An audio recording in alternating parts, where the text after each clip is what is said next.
Ne manquez plus aucune émission. Voilà.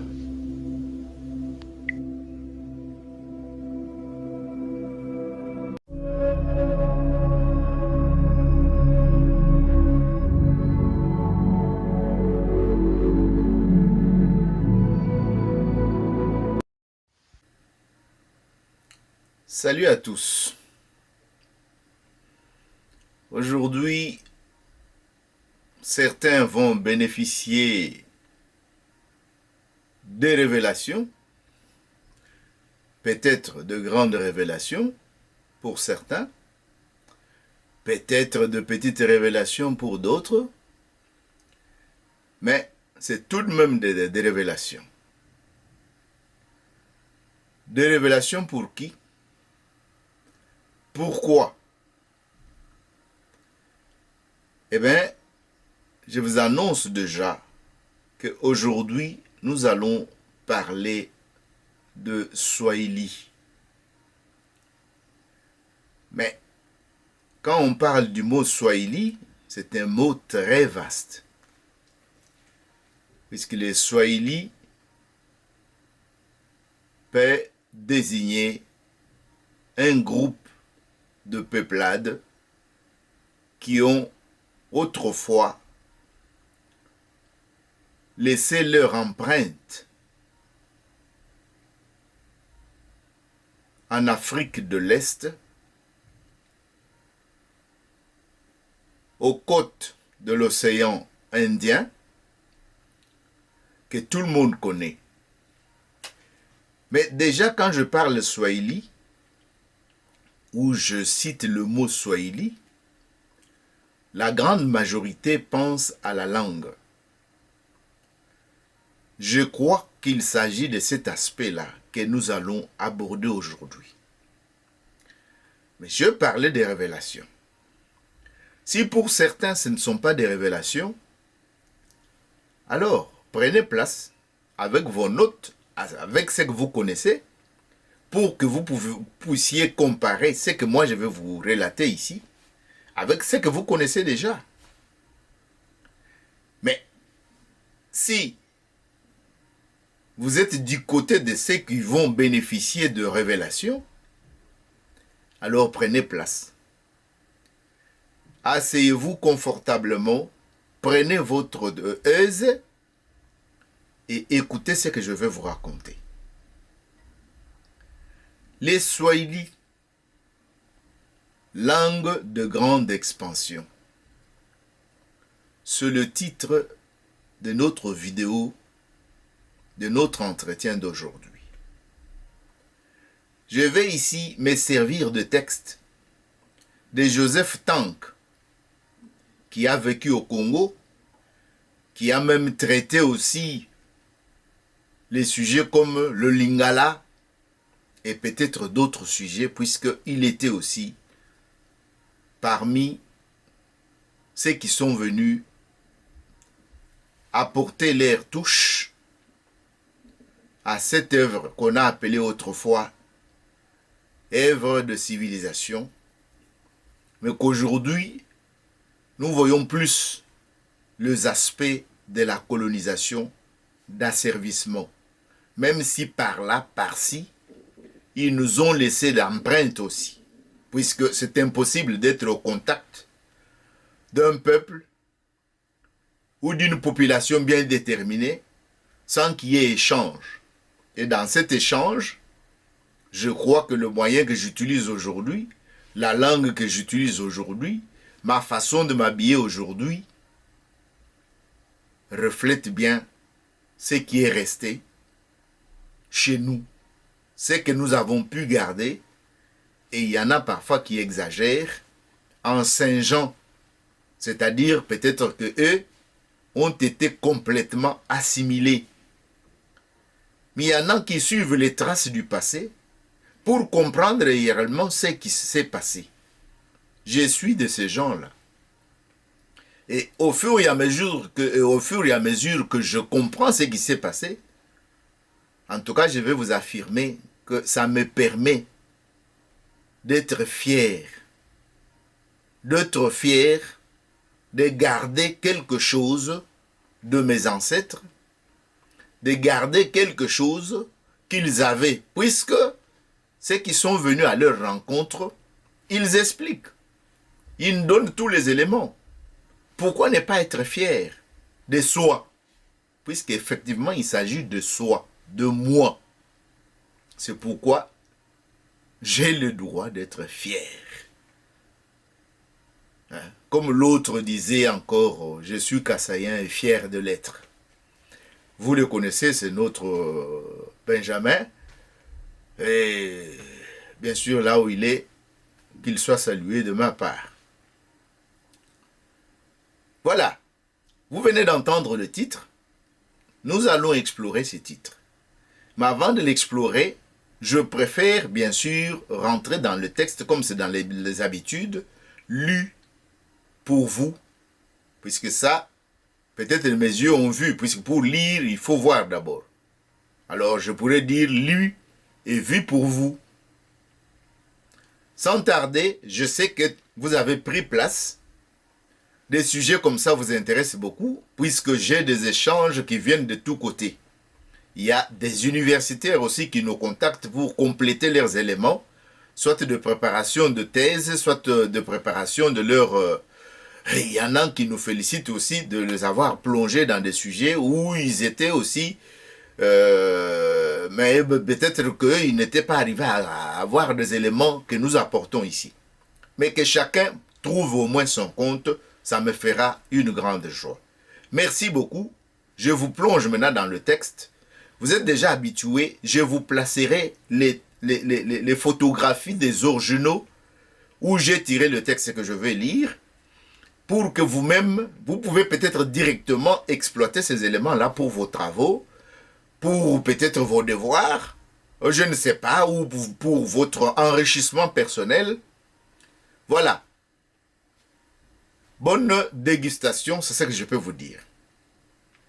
Je passe à la lecture. Cette première partie est introductive, bien sûr.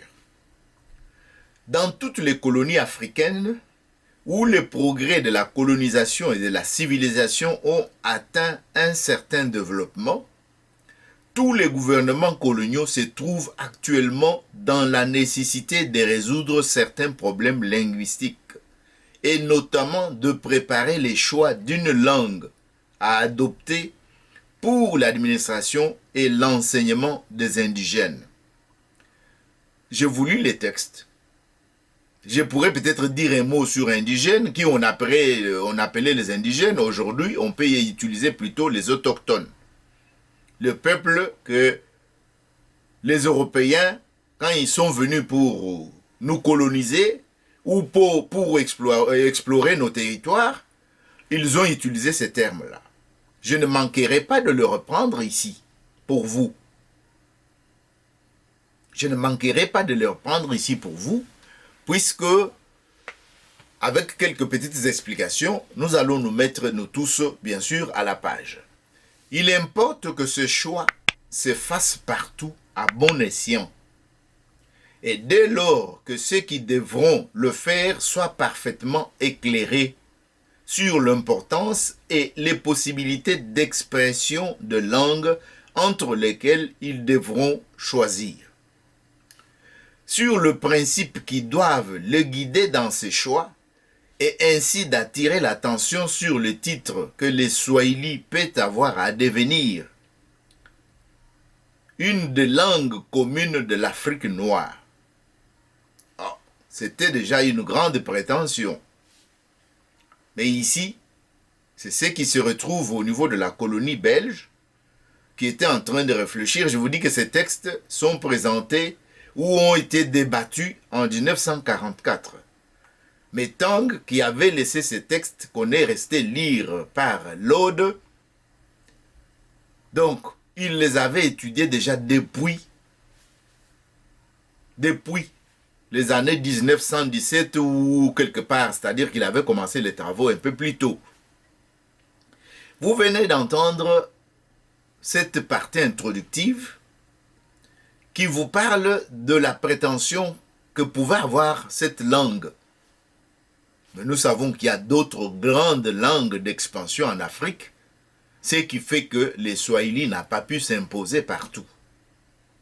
Et c'est pourquoi je vous présente, par exemple, l'aire ou la zone où cette langue est parlée. Vous pouvez remarquer les pays sont indiqués et le Congo, pratiquement sa partie est et sud, c'est-à-dire à peu près le Katanga et consorts, je ne dirais pas à peu près, mais la carte, vous le voyez, ça, la botte du Katanga se retrouve aussi dans cette aire ou cette zone d'expression swahiliphone, comme on peut le dire. Ainsi parlé, nous pouvons maintenant nous poser la question sur le Swahili. On parle de Swahili. Mais Swahili d'abord, c'est quoi? Qu'est-ce que ce mot signifie? Ça vient d'où? Nous allons, avec l'aide de ce texte, trouver des réponses à ce que je viens de soulever. Les Swahili, la langue, ceux qui l'utilisent mettent le K. Avec I, ça devient Kiswahili. Et le locuteur, c'est lui qui parle la langue Swahili, Mswahili. Ceux qui ont la langue lourde comme moi, ils pourront ajouter ou Mswahili. C'est comme vous voulez. Mais la langue Swahili vient d'où?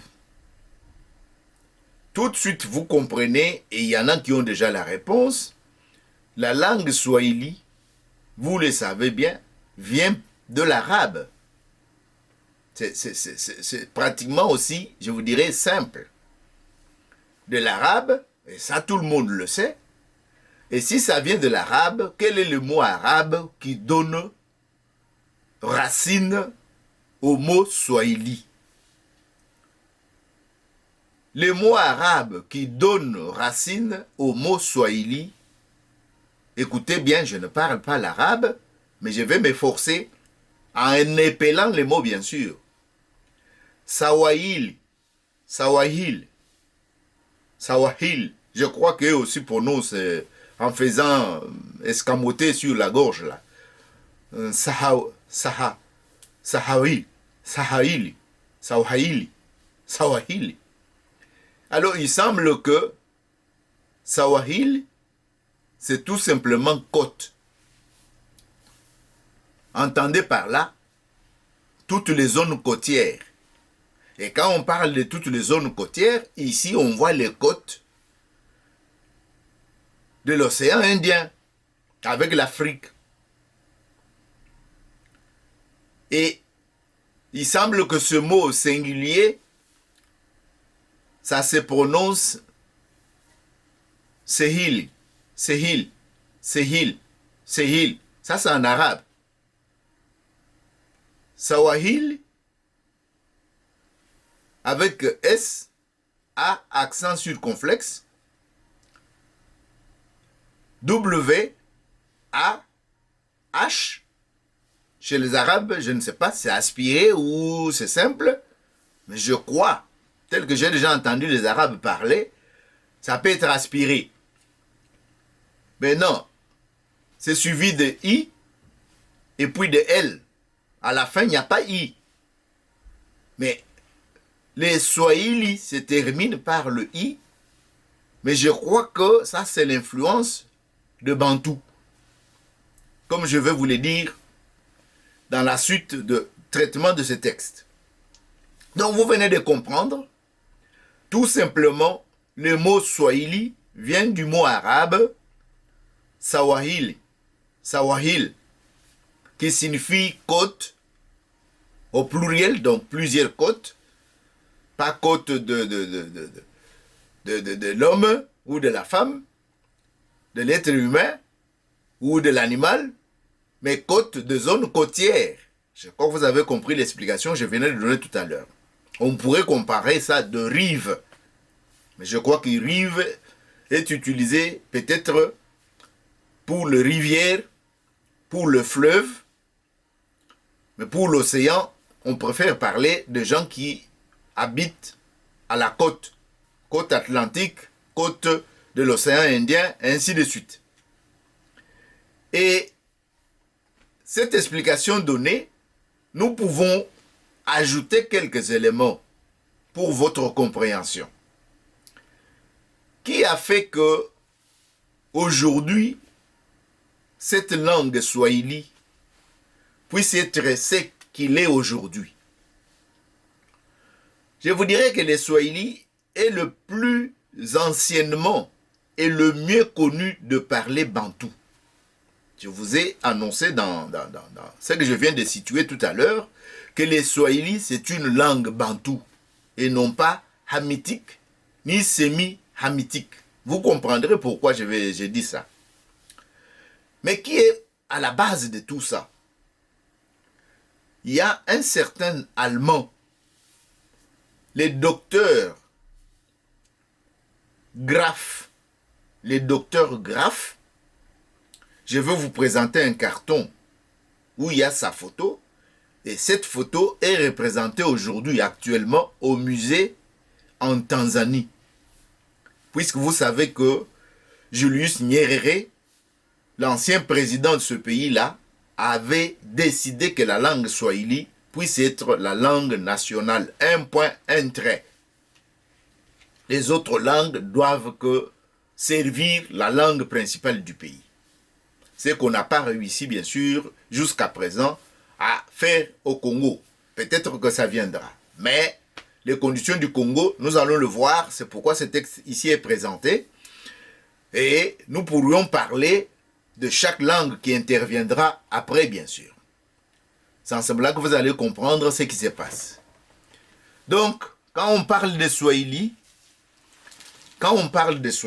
vous pouvez comprendre que la langue Swahili a été un travail d'un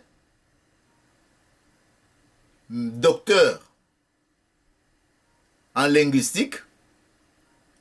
Ce monsieur est allemand, mais il est allé s'installer à Mombasa, où on a créé une église anglicane, donc église de l'Angleterre, puisque c'est l'église catholique, avec les divisions comme chez le musicien, c'était scindé.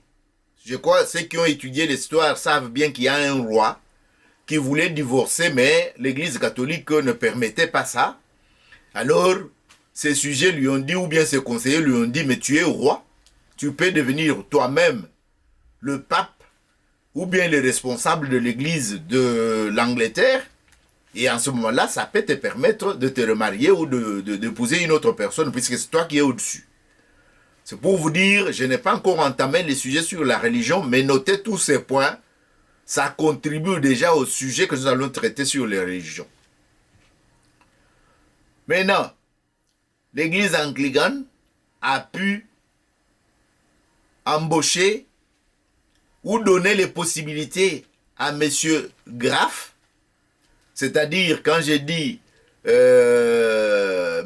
Graff, il faudra ajouter bien sûr Ludwig, Johann, donc John, Johann Ludwig, Jean-Louis, si vous voulez bien, Jean-Louis Graff, allemand né ici en Allemagne, mais qui s'est installé bien sûr pour le compte ou en Angleterre, mais il est allé travailler à Mombasa pour le compte de la société missionnaire, bien sûr, de l'Angleterre. C'est-à-dire en quelle année? Il s'est établi en 1844 à Mombasa pour le compte de la Church Missionary Society. Church Missionary Society. Comprenez bien, je ne suis pas habitué avec cette langue-là de Churchill. Donc, ça peut faire de problèmes par-ci, par-là. Merci. Donc, le docteur Jean-Louis Graff ou Johann Ludwig Graff, établi en 1844 à Mombasa pour les comptes de la Church Missionary Society, qui nous a fourni le premier dictionnaire swahili, intitulé A Dictionary of the Swahili Language, paru à Londres en 1882. Paru à Londres en 1882. Si vous voulez le détail, je vous parlerai de l'édition, donc aux éditions Nicolas Treubner et compagnie. Hein? Treubner and Company. Treubner and Company. Si vous voulez, Nikolaus, puisque c'est aussi un Allemand, Nikolaus Treubner. Et ce livre, ce dictionnaire, a été réédité par Canon Beans à Londres en 1925. En 1925. C'est pour vous parler de l'importance de ce livre-là. Maintenant, ce dictionnaire, œuvre capitale, est encore d'actualité. Ce dictionnaire, considéré comme œuvre capitale, est encore d'actualité. Il définit le vocabulaire du dialecte de Mombasa. Mais c'est le dialecte de Zanzibar. Comprenez bien ce que je vous dis là.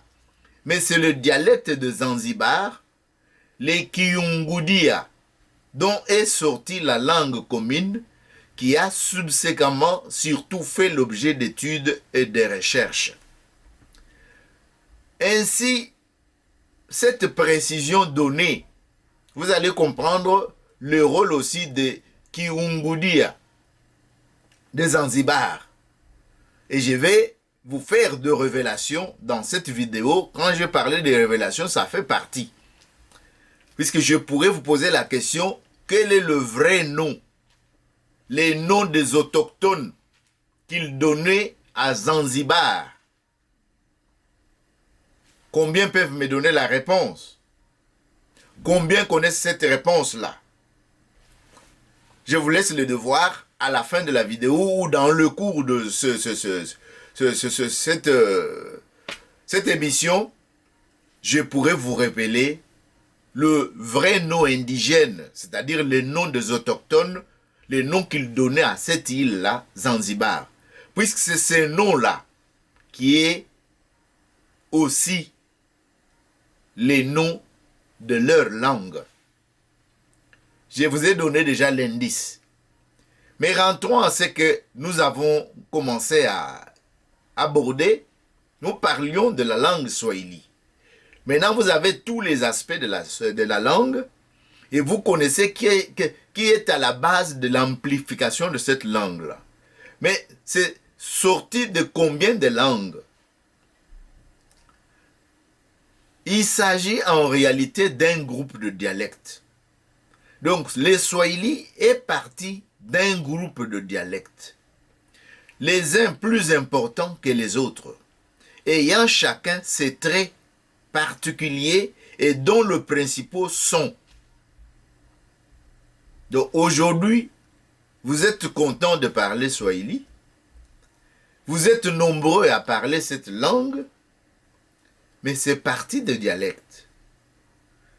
Nous pouvons même ajouter la combinaison de dialectes avec l'influence arabe.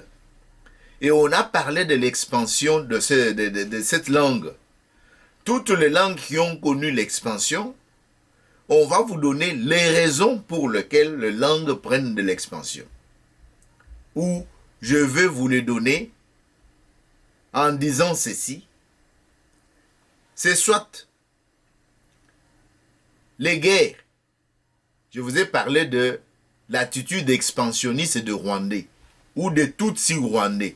Puisque Rwanda, vous avez compris que c'était un territoire illimité. Dans leur culture, on vous a dit, ou dans cette émission, je vous ai rappelé que les communs de Rwandais, pour lui, la frontière, c'est l'horizon. Cette expansion belliqueuse, on peut le dire, qui passe par les armes, qui passe par des guerres, des morts, des tueries, du sang. Parce que le Rwandais, et quand il tue, nous avons dit dans cette émission-là, Ce sont des cancrela. Ou Nienzi, quelque chose comme ça. Ce n'est pas un problème chez eux. Mais ceux qui ne sont pas pasteurs, vous comprenez bien. Quand je dis que ce n'est pas un problème chez eux, les Tutsis rwandais sont de pasteurs. Et le sang, c'est l'instrument qu'ils manipulent pratiquement toute la journée. Donc ça ne leur fait ni chaud ni froid de pouvoir éliminer les autres, puisque ce qui a de la valeur chez le pasteur rwandais comme tous les autres, ce sont le bœuf, les bovins, les bovidés. Les restes, ça ne compte pas pour eux. Ils peuvent écraser, ils peuvent tuer, ce n'est pas un problème. Mais ce n'est pas le sujet aujourd'hui. Nous parlons des Swahili. Alors, en parlant des Swahili, je vous ai dit que c'est la langue d'expansion. Mais cette expansion a commencé peut-être avec des guerres. Mais c'était des petits groupes. Mais vous allez comprendre que ça peut aussi passer par les éléments économiques. C'est-à-dire que dans cette région, les autres ont constaté qu'il y a des produits de grande valeur qui viennent. Et vous avez parlé des Baluba qui habitaient cette région-là. Ça, c'est le témoignage de celui qui a vécu avec eux. Je vous en ai parlé dans d'autres émissions. On trouvait leurs œuvres, par exemple, de peau. Et d'ailleurs, le musée Lubaphone de nos frères, je parlais de Abba Mohamed, vous redonne encore les éléments fabriqués et qui nous replongent dans notre passé pharaonique. Mais ce sont ces éléments-là qui ont fait la publicité. Et par le commerce, les gens qui viennent pour commercer avec vous, pour marchander, ils seront obligés d'apprendre votre langue pour qu'ils puissent au moins ne fût-ce marchander et influencer le prix. Tous ces éléments-là font que la langue peut connaître une expansion si elle est commerciale. On peut parler de ça, de l'anglais aujourd'hui. La Chine aujourd'hui est en train de prendre aussi de l'ampleur. On apprend le chinois presque partout maintenant, puisque la Chine s'est placée à un niveau où, pour échanger avec la Chine et les Chinois, on est placé dans une position de pouvoir nécessairement apprendre leur langue, le mandarin, comme vous voulez. Donc, les quelques explications que je viens de donner peuvent déjà vous situer dans ce que je suis en train de parler de Swahili. Mais le Swahili est une langue agglutinante. Le Swahili est une langue agglutinante, c'est-à-dire une langue dans laquelle les concepts sont exprimés par des radicaux. Et le rapport des dix concepts est indiqué par des préfixes, le préfixe du déterminé étant répété devant les déterminants. Je vais vous donner l'exemple pour que vous puissiez au moins piger ce qui vient d'être dit. Ainsi, dans la phrase Swahili, vous allez excuser mon Swahili qui n'est pas perfectionné, mais au contact peut-être avec les amis que j'ai pu côtoyer, je pourrais essayer de lire en m'approchant. Kiti changu, chamti, kimevundika, nimekiona, kiki anguka. Vous avez compris et excusez bien sûr ma façon de prononcer. Mais cela veut dire en français, les Swahiliphones ont déjà compris, en français, ma chaise en bois est cassée. Je l'ai vue quand elle est tombée. Le préfixe qui s'est placé, kiti, changu, chamti ou tiamiti, puisque Miti c'est au Kenya, puisque je me rappelle Maman Miti, que son âme repose en paix. kimevundika, kimevundika, kiti kimevundika, nimekiona kikianguka, kikianguka. Le qui provient de kiti. Dénonce clairement le rapport de déterminant avec le déterminé. Donc le déterminé ici c'est quoi? C'est kimevundika, kiona, kikianguka sont déterminés par le mot kiti. Ceux qui parlent la langue swahili, c'est pas un problème pour eux, ils ont déjà compris puisque ils utilisent là ça tous les jours.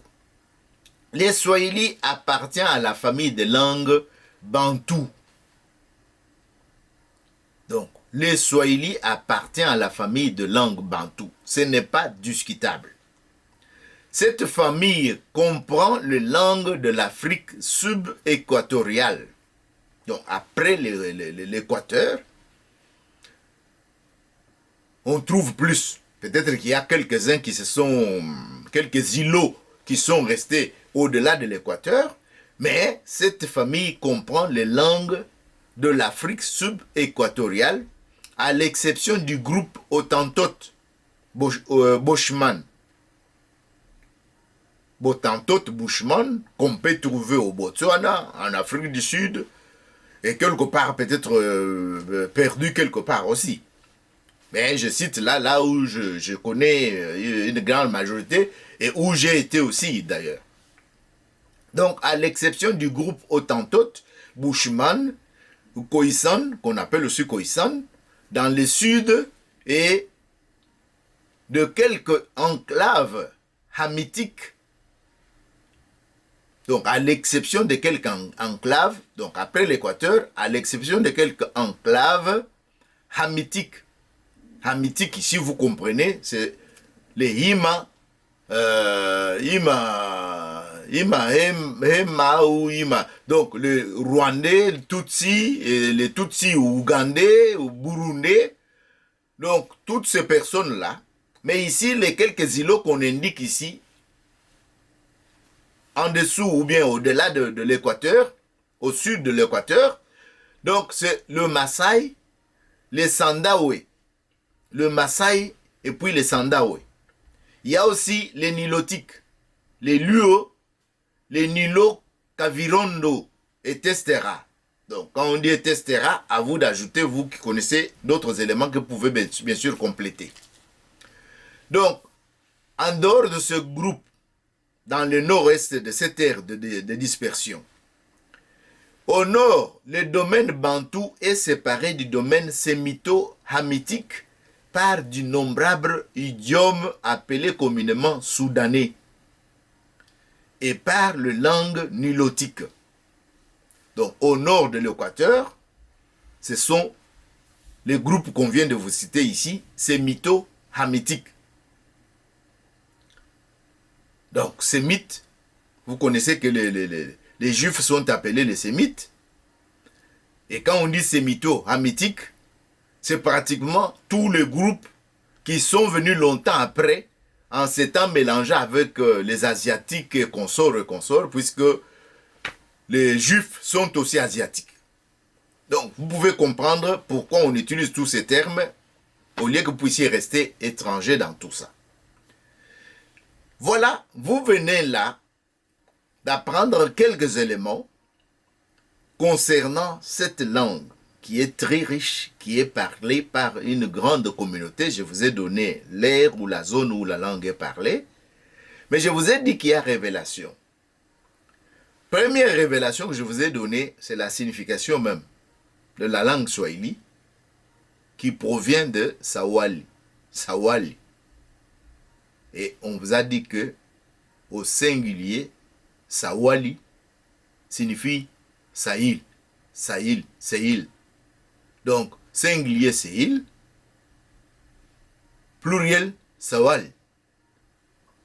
Sawahil, Sawahil. Je commence à faire un peu de trébuchement. Sawahil. Et cela signifiait des zones côtières. Maintenant, deuxième révélation. Je vous ai parlé de deuxième révélation ou je vous ai parlé des révélations. En parlant des révélations, vous allez accepter que je vous dise que Zanzibar est une contraction de mots. Mais l'île là, Zanzibar, qui a donné le nom à Tanzanie, puisque Tanzanie avant s'appelait Tanganyika et le Zanzibar. Pour mes cocos qui ne connaissent pas l'histoire, ils peuvent rafraîchir leur mémoire. Tanzanie, que vous entendez aujourd'hui Tanzanie, c'est tout simplement la contraction de Tanganyika et le Zanzibar.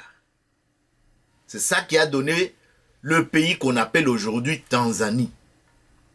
Mais Zanzibar est aussi une contraction de mots. Et je crois peut-être que c'est l'habitude des Arabes. Ils ont mis le bar qui est à la fin là. C'est tout simplement pays. Mais Zanzi vient de quel mot?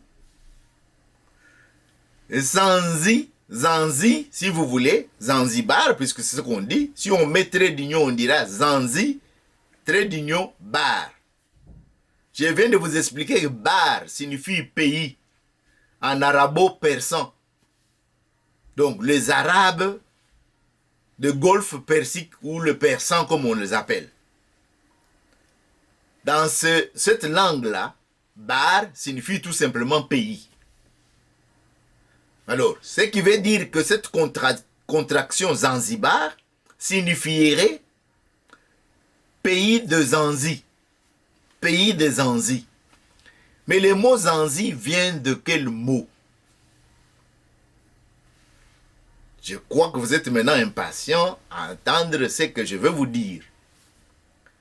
Le mot Zanzi vient du mot indigène, donc des autochtones, ou vient du mot arabe qui signifie Zenji. Zenji. Bon, pourquoi j'ai dit Zenji et Zenji? Si les Arabes disent Zenji, et ceux qui parlent bien sûr le Chiluba, ils peuvent comprendre le Dji. Parce que les Baluba parfois disent dimanche, Djilol. Donc vous comprenez le Dji ici. Mais je ne vais pas trop vous prendre votre concentration. Mais je vous dirai tout simplement que Zenji signifie tout simplement esclave noir. Et si je me suis amusé à exploiter aussi le mot Zenji, mais c'est puisque aussi ce mot a donné naissance à un autre mot que nous continuons à utiliser aujourd'hui. Nous ne savons même pas d'où ça venait. Tout simplement, le mot Zenji, c'est ce mot qui a donné naissance au Basenji. Basenji. Bantouba Basenji. Alors, vous comprenez la connotation. Comme les esclaves noirs étaient méprisés. D'ailleurs, c'est ce qui fait que notre peau aujourd'hui est méprisée, ou même la race, il n'y a pas de considération du tout. Puisque quand on te voit, on ne peut pas savoir que tu es docteur, tu es ceci ou tu as des qualités. Non, non. Dès qu'on voit un noir, c'est qu'il ne connaît rien. Surtout nous, qui sommes venus du côté des gens qui nous ont colonisés. Les Arabes ne se sont pas comportés aussi différemment. Puisqu'ils venaient, ils en prenaient des esclaves et ils partaient avec. Alors, le mot Basenji, je sais que beaucoup de gens, j'ai vu un monsieur en Bougiba, il se fâchait quand j'animais une session de formation, puisqu'il y a tout simplement un monsieur qui a pris parole en disant Baka Jibetu Basenji. Alors, toutes les femmes qui étaient là se sont fâchées. C'est ta femme qui est Moussenji et non pas nous. Bon, je ferme cette parenthèse rapidement pour vous dire que vous comprenez que cette connotation, si Senji signifiait cette fois-là esclave noir, ça ne pouvait qu'être cette connotation négative, méprisante qui a aussi été ou qui a accompagné les mots Musenji, Basenji, ainsi de suite. D'ailleurs, en Swahili, le mot est aussi utilisé comme tel. Mais maintenant, je vais vous dire ceci. Or, Zanzibar, nous venons de voir que Bar, ce pays de Zenji, or, Zanzibar a un nom que les autochtones utilisaient pour cette île-là. Ce nom, c'est Ungudia. Ungudia. Je vais vous le présenter, vous allez voir. On écrit avec OU comme Ouganda. Mais ici, entre OU et G, il y a N, Ungudia. Après G, il y a OU ou U. Et après U, il y a D, la lettre D. Il y a Y ou Y pour certains. Et puis, il y a A. Ungudia. C'est ça le mot, l'appellation de Zanzibar avant que les Arabes ne viennent. On dit Uluba, Baluba, vous vous rappellerez, je vous ai dit ça, Uvira. On disait aussi, quand on dit Bushi, il faut voir Ushi.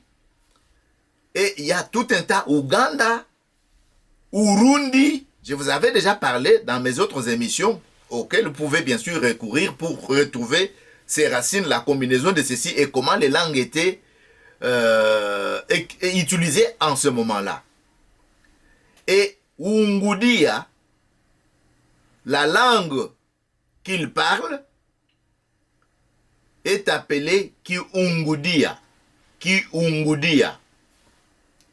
Et en vous parlant de Swahili, vous avez retrouvé parmi les langues que Graf, Johann Ludwig Graf, a utilisé cet allemand-là, docteur en langue, parmi les langues qu'il a exploitées pour arriver à codifier les Swahili, ce sont ces dialectes-là qu'il a utilisés. Et vous venez de comprendre que dans ce texte, je vous ai révélé les Swahili, ça vient de l'arabe. Je viens de vous révéler Zanzibar, les noms autochtones, c'est tout simplement Ungudia, et la langue Kiungudia qui est pratiquée pratiquement jusqu'aujourd'hui. Mais je vous donne le bonus. Je vous donne le bonus. Je vous donne le bonus, mais avant de vous le donner, je vous pose la question. Qui peut me donner la réponse? Quel est le nom des autochtones ou que les autochtones donnaient à la ville kenyane qu'on appelle aujourd'hui Mombasa?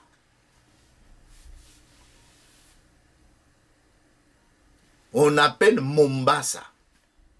Taboulé a chanté ça. Beaucoup de musiciens au Congo sont adorés au Kenya. Vous savez que Defao, que son âme repose en paix, a vécu là-bas longtemps avant de venir mourir quelque part. Et Mombasa est connu de Congolais. Mais je vous pose la question, quel est le nom que les autochtones donnaient à cette ville-là, Mombasa, ou à cette région-là, Mombasa, avant l'arrivée des Arabes, avant l'arrivée des Blancs? Vous avez trouvé? Eh bien, la réponse, je vous mettrai ça en bas de cette émission. Oh, vous pouvez vous fâcher, mais aussi, il faut que vous puissiez au moins être curieux. Certaines choses, on ne peut pas vous les donner comme ça d'emblée. Peut-être, quand j'aurai vos questions, je vous donnerai la réponse. Mais ceux qui visiteront cette vidéo, en bas, je mettrai la réponse à cet élément ici. Et c'est par là que je vous dis merci pour votre attention. Et, comme d'habitude, je vous fixe rendez-vous pour notre ou nos prochaines vidéos. Merci, ciao et à la prochaine.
Ne manquez plus aucune émission. Voilà.